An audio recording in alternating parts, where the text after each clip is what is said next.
Inco Tools Depot Lipa, a much bigger one-stop shop and a fifth depot in the Philippines with more stocks for professional tools made affordable. From cordless power tools to complete industrial and hardware essentials, we've got what you need to get the job done. Visit Inco Tools Depot Lipa along Barangay Panay-Panay near Fernando Air Base, Lipa City. Open daily from 8 a.m. to 6 p.m. Call or text 0917-186-0010. Inco Tools Depot Lipa, professional tools made affordable.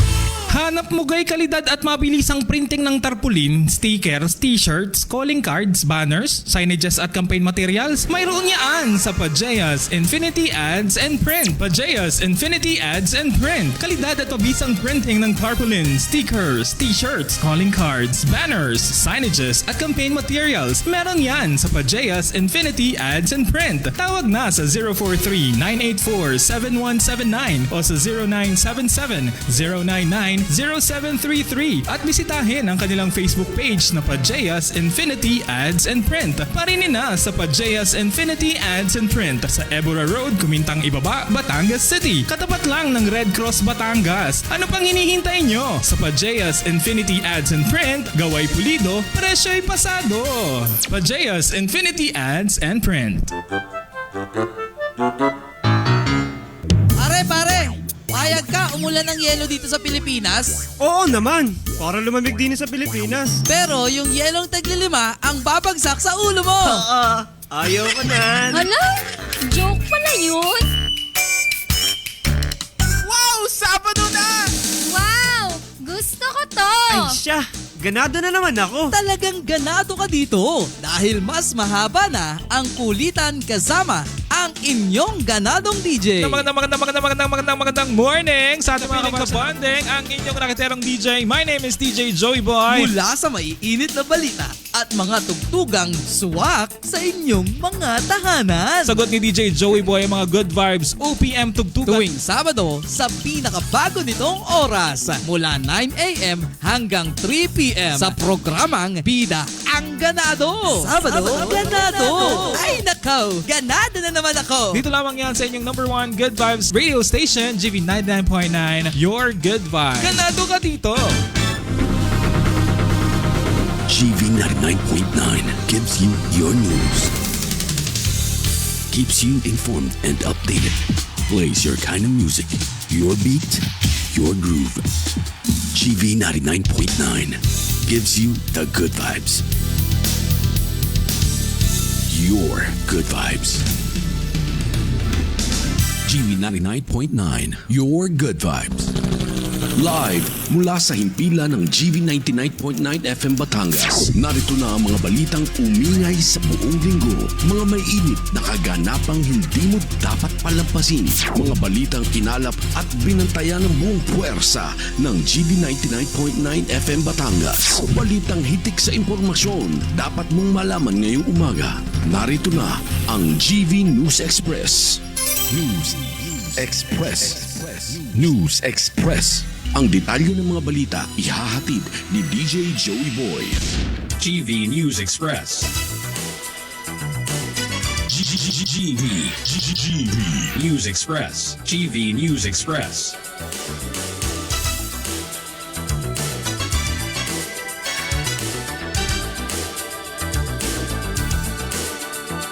GV News Express. GV News Express. Oras sa buong Pilipinas, 36 na minuto makalipas ang alas 11 ng umaga at narito na ang mga balita sa oras na ito. GV News Express. Low pressure area sa silangan ng Southeastern Luzon patuloy na binabantayan ng Pag-asa. GV News Express. Kamara titiyakin ang transparent at makataong 7.2 trillion pesos na national budget para sa 2027. GV News Express. DOH Chief itinanggi ang paratang ng pagsusugal sa kasino. GV News Express. Dating Senador Bong Revilla pansamantalang nakalaya matapos aprobahan ang 1 million pesos na piyansa. GV News Express. At 4 na Malaysian arestado sa pagpatay sa kanilang kababayan sa Silang, Cavite. TV News Express.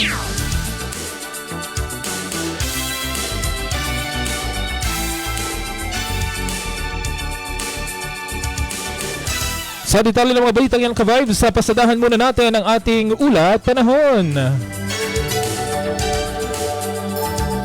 GV 99.9 Weather Update. Weather Update. Para sa ating ulat panahon mga ka-vibes, patuloy nga pong binabantayan ng Pag-asa ang isang low pressure area o LPA na namataan sa layong humigit kumulang 960 kilometers sa silangan ng southeastern Luzon.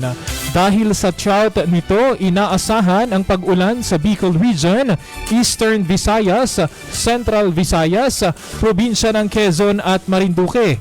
Posible rin ang mga localized thunderstorms sa Metro Manila at iba pang bahagi ng bansa. Kaya naman po pinapayuhan ng publiko na maging alerto sa banta ng pagbaha at pagguho ng lupa at sundin ang mga abiso ng lokal na pamahalaan. Patuloy ding minomonitor ng Pag-asa ang galaw ng LPA para sa anumang pagbabago sa lagay ng panahon. TV News Express.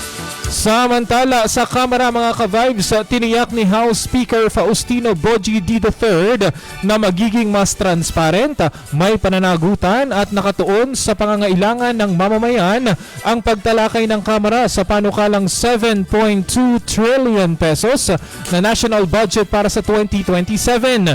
Ayon kay D, ipagpapatuloy ang mga reformang ipinatupad sa mga nakaraang budget deliberations, kabilang ang mas mahigpit na transparency at security measures upang mapanatili ang integridad ng panukalang budget. Aniya makatutulong din ang bagong inilunsad na Legis Here upang marinig ang mga prioridad ng mga komunidad bago tuluyang aprobahan ang pondo para sa susunod na taon. TV News Express.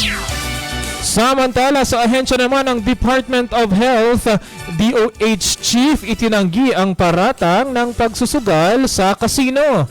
Sa detalye ng balitang yan mga ka-vibes, mariing itinanggi ni Department of Health Secretary Jose Brix Pujalto Jr.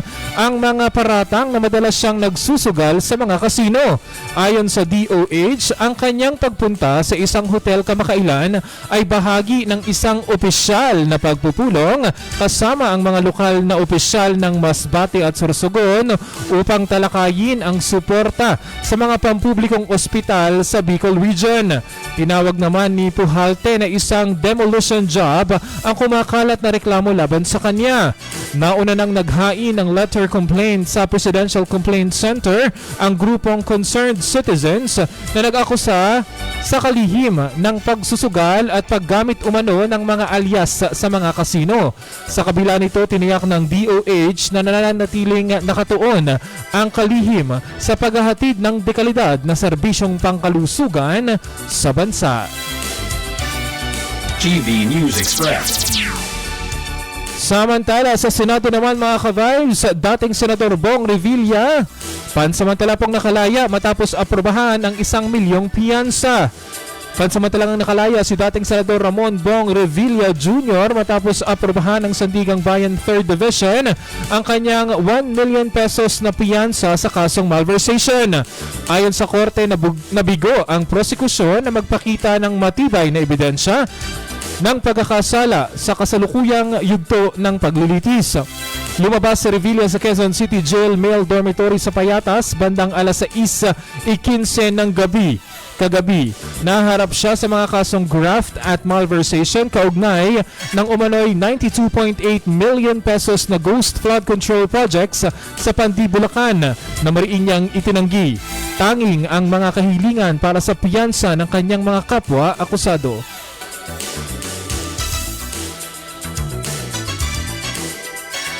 TV News Express.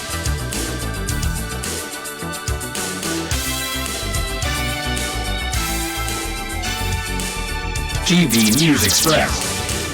Samantala, pasadahan naman natin ang ating mga Balita sa Southern Luzon, sa lalawigan ng Cavite, 4 na Malaysian national ang naaresto sa Silang Cavite kaugnay ng brutal na pagpatay sa isa nilang kababayan. Natunto ng mga otoridad ang mga sospek sa pamamagitan ng follow-up operation, backtracking ng CCTV footage at koordinasyon sa Pasay City Police.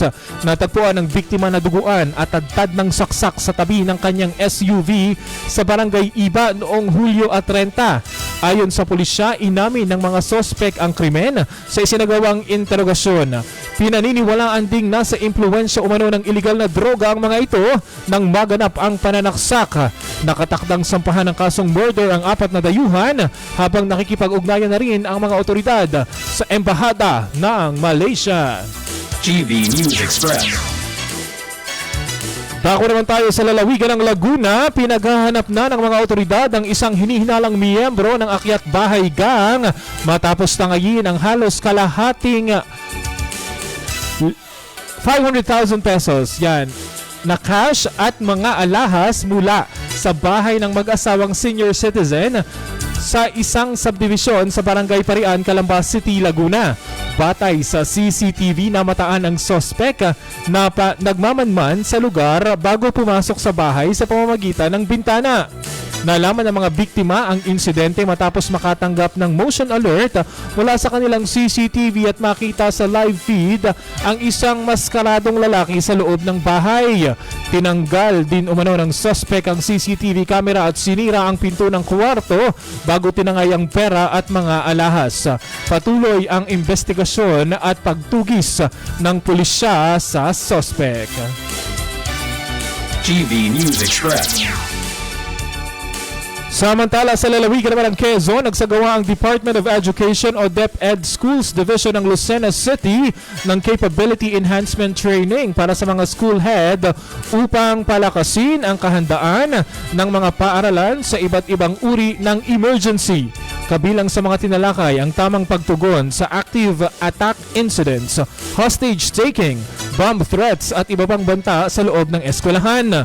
Pinangunahan ng Lucena City Police ang mga lecture at drills habang nagbigay rin ng pagsasanay ang City Disaster Risk Reduction and Management Office o CDRRMO at Department of Health o DOH sa medical response, crisis management at mental health intervention. Ayon sa DepEd Lucena, mahalagang mapalakas ang contingency planning at koordinasyon sa mga ahensya ng pamahalaan upang matiyak ang kaligtasan ng mga mag-aaral, guro at kawani ng paaralan. GV News Express. Para naman po sa ating Price Watch. GV 99.9. Price Watch. Price Watch. Price Watch. Mga ka-vibes, update po sa presyo ng LPG. Posibleng tumaas dahil ho sa tensyon sa gitnang silangan. Posibleng tumaas nga po ang presyo ng liquefied petroleum gas o LPG sa mga susunod na araw dahil sa muling pag-init ng tensyon sa gitnang silangan.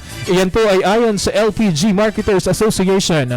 Maaaring madagdagan ng hanggang 27 pesos and 50 centavos ang presyo ng 11 kilogram na LPG cylinder o halos 2 piso kada kilo. Bagamat wala pang opisyal na price adjustment mula sa Department of Energy, sinabi ng grupo na naaapektuhan ang pandaigdigang supply at presyo ng LPG dahil sa sigalot sa pagitan ng Estados Unidos at Iran. Nagbabala rin ang LPGMA na malabong magkaroon ng rollback sa mga susunod na buwan habang ikinababahala ng ilang negosyante ang posibleng dagdag gastos na maaari nilang ipasa sa mga mamimili. Samantala sa presyo naman ng petrolyo, posible pong ipatupad sa susunod na linggo ang rollback. Posible namang bumaba ang presyo ng mga produktong petrolyo sa susunod na linggo matapos humupa ang epekto ng tensyon sa gitnang silangan sa pandaigdigang presyo ng langis. Batay ho sa paunang pagtataya ng Department of Energy, maaaring bumaba ng 80 sentimos kada litro ang gasolina, 50 sentimos ang diesel diesel at 2 piso at 30 sentimo naman ang kerosene. Ayon pa sa DOE, humina ang presyo ng langis kasunod ng pag-asa sa tigil putukan sa pagitan ng Estados Unidos at Iran. Inaasahan namang iaanunsyo ng mga kumpanya ng langis ang opisyal na price adjustment sa Lunes at ipatutupad ito kinabukasan araw ng Martes. GV News Express. Para naman sa ating balitang sports at good vibes sa balita, Alex Ayala tinalo ang world number 10 Svitolina pasok sa semifinals ng DC Open. Para sa detalye ng balitang yan, muli ang nagpakita ang gilas ang Filipina tennis sensation na si Alex Ayala matapos pong talunin ang world number 10 na si Elina Svitolina sa quarterfinals ng DC Open sa Washington, D.C. Nanalo si Ayala sa straight sets na 6-3 at 6-4 upang makapasok sa semifinals ng torneo. Matapos ang dikitang laban sa 2 sets, nanatiling kalmado ang Pinay tennis star at isinara ang laban sa huling 2 games.